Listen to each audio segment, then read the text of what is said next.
ജീവിതത്തിൽ ഓരോ കാര്യങ്ങളെ ഓരോ ചാപ്റ്ററുകളാ.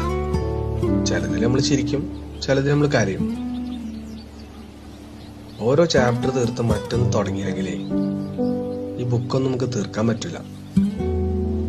ഇനിയിപ്പോ ഒരേ ചാപ്റ്റർ നോക്കി ഇരിക്കാനാണ് എന്റെ പരിപാടി വെച്ചാല് എന്റെ ബുക്ക് ഞാൻ തന്നെ അങ്ങോട്ട് വലിച്ചു കീറും.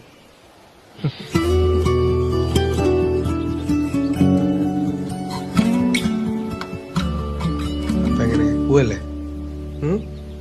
വാ പോവാ.